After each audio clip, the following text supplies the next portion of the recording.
This is my CA Foundation Jan 26 mark sheet and I scored 278 marks in first attempt. So yes, आज की video में मैं आपको बताने वाला हूँ last 60 day strategy for your may attempt. और अगर आपने मेरी इन बातों को फॉलो कर लिया तो भाई आप धूम मचा दोगे मे के अटेम्प्ट में, तो जरूर से जरूर। सो मैं सीधा पॉइंट टू पॉइंट बात करूंगा। सबसे पहले अकाउंट्स के लिए मैं आपको बता देता हूँ, अभी 60 डेज बाकी है।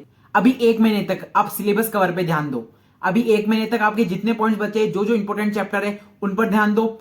एनपीओ और इनकम्प्लीट रिकॉर्ड, ध्यान से सुनना, एनपीओ और इनकम्प्लीट रिकॉर्ड में आप चॉइस छोड़ सकते हो। अगर आपका एनपीओ हो गया तो भाई अभी इनकम्प्लीट रिकॉर्ड मत करो, जो बाकी चैप्टर बचे ना भाई उनको करो, क्योंकि हो सकता है एग्जाम में एनपीओ और इनकम्प्लीट रिकॉर्ड में ऑप्शन आ जाता है। और भाई ज्यादातर ऑप्शन आता है एनपीओ और इनकम्प्लीट रिकॉर्ड में। सो यस, आप दोनों में से कोई एक चैप्टर स्किप कर सकते हो। मैं तो बोलता हूं कुछ मत करो, लेकिन अगर आपका सिलेबस कवर हो ही नहीं पा रहा लास्ट एक महीने में, तो मैं तो कहता हूं कि आप इनकम्प्लीट या फिर एनपीओ में से कुछ छोड़ दो, है ना। क्योंकि गाइज मैं एनपीओ करके गया था और मैंने एग्जाम में एमपीओ करके ही नहीं आया। तो यस, वो ऑप्शन में था, तो एक ना एक चीज तो छूटनी थी। सो यस, मैं एनपीओ में करके भी गया और मेरा कुछ फायदा भी नहीं हुआ। सो यस, आप एनपीओ और इनकम्प्लीट रिकॉर्ड में ऑप्शन छोड़ सकते हो, बाकी सब कुछ कर लेना लास्ट का जब एक महीना बचे। आरटीपी, पीवाईक्यू, एमटीपी टेस्ट, भाई यही देने हैं आपको लास्ट के एक महीने में। कोई भी नए चैप्टर को हाथ मत लगाना, अकाउंट्स में तो खासकर।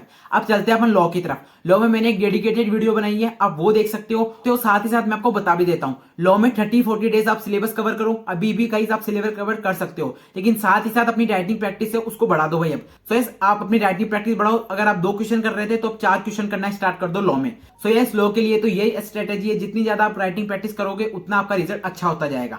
और वीडियो में आगे बढ़ने से पहले मैं आपको बताना चाहता हूं, best faculty for CA foundation and inter. मेरे हिसाब से आपके लिए सबसे बेस्ट चॉइस रहेगी सीए वाला बाय पीडब्ल्यू।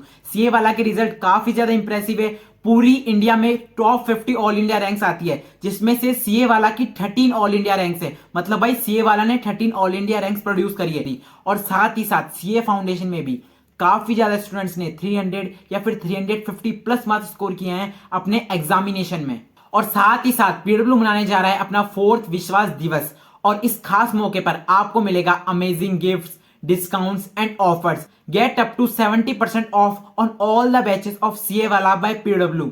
एंड अगर आप जनवरी 2026 में अपना पहला अटेम्प्ट देने वाले हैं तो I suggest you to check out the CA inter Uddeshya regular and pro batches for both the groups. And अगर आप मई या फिर सितंबर 25 अटेम्प्ट के लिए प्रिपरेशन कर रहे हैं तो I suggest you to check out the fast track regular and pro batches for your attempt. और अगर आप सीए फाउंडेशन मई या फिर सितंबर 25 अटेम्प्ट के लिए प्रिपरेशन कर रहे हैं तो I suggest you to check out the fast track regular and pro batches. और इस बात का ध्यान रखना कि सीए वाला ने प्रोड्यूस करी है 50 में से 13 ऑल इंडिया रैंक्स, और सीए फाउंडेशन के रिजल्ट भी आपको शो हो रहे होंगे। तो यार रिजल्ट तो काफी ज्यादा इंप्रेसिव है। और बात करें इन बैचेस के फीचर्स की, तो आपको मिलेगी India top faculties, live and recorded classes with unlimited view, daily test and weekly assignment, 24/7 doubt support. और अगर आप जाते हो प्रो बैचेस की तरफ तो आपको मिलेगी hard copy books for all the subjects, subjective test series with analysis and access to all upcoming batches. भाई और क्या चाहिए प्रो बैचेस में। सो यस, अभी के अभी इनरोल करो। और अगर आप मेरे कोड को यूज करते हो जो कि है PZ200,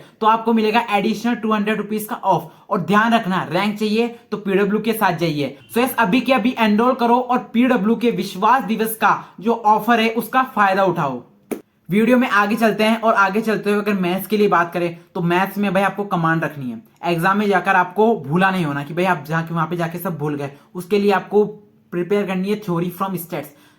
स्टैटिस्टिक की थ्योरी में से काफी ज्यादा क्वेश्चन आते हैं। एलआर को अच्छे से प्रिपेयर कर लेना, स्टैट को अच्छे से प्रिपेयर कर लेना। मैथ्स में चैप्टर 4 को अच्छे से प्रिपेयर कर लेना। अगर मैंने जो आपको बताया स्टैट, एलआर और चैप्टर 4 ऑफ मैथ्स, अगर आपने ये प्रिपेयर कर लिया ना भाई, आपके 50 मार्क्स तो आराम से आ जाएंगे। और साथ ही साथ अगर आपने चैप्टर 1 कर लिया और इक्वेशंस कर ली और एक चैप्टर 3 है लीनियर इनइक्वालिटीज, अगर आपने वो कर लिया भाई, ये 4 चैप्टर कर लो मैथ्स में, तो भाई आपके 60 मार्क्स तो आराम से आ जाएंगे। और साथ ही साथ एलआर को पूरा कर लेना। स्टैट्स में आप वो वाला चैप्टर छोड़ सकते हो प्रोबेबिलिटी। और अगर मेरी मानो तो प्रोबेबिलिटी छोड़ के मत जाना भाई, उसमें तो बहुत इजी क्वेश्चन आ जाते हैं, मैं सच बता रहा हूं। उनमें से भाई प्रोबेबिलिटी से आप सर्च कर लो भाई, वन शॉट फॉर प्रोबेबिलिटी, वो देख के चल जाना भाई। उनमें से काफी टीचर्स ने थोड़ी थोड़ी क्वेश्चन करा रखे हैं प्रोबेबिलिटी से, जो भी इजी है भाई वो देख के आप चल जाना। तो भाई आप प्रोबेबिलिटी भी अच्छे से कर लोगे। अगर 7-8 मार्क्स की आती है ना तो भाई आप 2-3 मार्क्स की तो कर ही लोगे एग्जाम में प्रोबेबिलिटी। अब बात करते हैं इकोनॉमिक्स के बारे में। गाइस इकोनॉमिक्स में आप चैप्टर 9 है वो लीव कर सकते हो। और बाकी भाई मेरे को नहीं लगता कि बाकी चैप्टर लीव करने लायक है। हाँ, चैप्टर 9 है, सब बहुत ज्यादा बड़ा है और उसकी वेटेज भी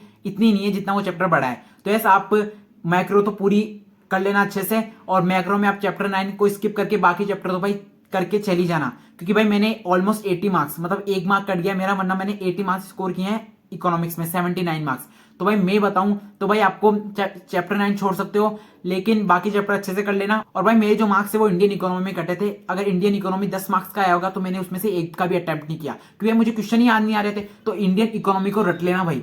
अगर मेरा इंडियन इकोनॉमी रटा हुआ होता ना भाई, मुझे पता होता कि इसको रटना है, इस चैप्टर को, इंडियन इकोनॉमी को, तो भाई मैं रट के जाता हूँ भाई, मेरे 90 मार्क्स आ जाते हैं। लेकिन भाई मैंने गलती करी। आप मत करना, आप रट के चल जाना भाई, मैं खुद कह रहा हूँ, आप रट के चल जाना भाई। जिसको बुरा लगे भाई लगने तो नहीं, रट के चल जाना इंडियन इकोनॉमी को। वहां पे भाई जो क्वेश्चन है भाई उसमें से वैसा का वैसा क्वेश्चन है, कोई दिमाग नहीं लगाना, कोई कुछ नहीं लगाना। अगर आपने रट लिया ना इंडियन इकोनॉमी तो भाई आपका सिस्टम सेट है। तो ये 4 सब्जेक्ट की स्ट्रेटेजी यही थी 52-60 में। राइटिंग प्रैक्टिस पे ध्यान दो, प्रैक्टिस पे ध्यान दो, और साथ ही साथ अपने जो कॉन्सेप्ट या फिर सिलेबस है उसको 1 महीने पहले निपटा लो एग्जाम के। न्यू थिंग्स ट्राई मत करो, अकाउंट्स में तो बिल्कुल भी मत करो, प्रैक्टिस करो अकाउंट्स में तो जितनी हो सकती है लास्ट 1 महीने में। और मैं मिलता हूं आपको किसी अगली वीडियो में। इंस्टाग्राम पर आप डीएम कर सकते हो अगर आपको कोई भी डाउट हो। ये मेरी Instagram ID Prince Joshi 0001, and Telegram group join कर सकते हो फॉर पीवाईक्यू आरटीपी एमटीपी मैंने ऑलरेडी डाल रखे। कमेंट मत करना कि पीवाईक्यू आरटीपी एमटीपी कहां पे मिलेंगे, टेलीग्राम ग्रुप है उसको ज्वाइन कर लो, वहां पे मिल जाएंगे। चैनल को सब्सक्राइब कर लो ऐसी अमेजिंग वीडियोस के लिए, है ना। और मैं मिलता हूं आपको किसी अगली वीडियो में, तब तक के लिए bye bye, sayonara, peace out.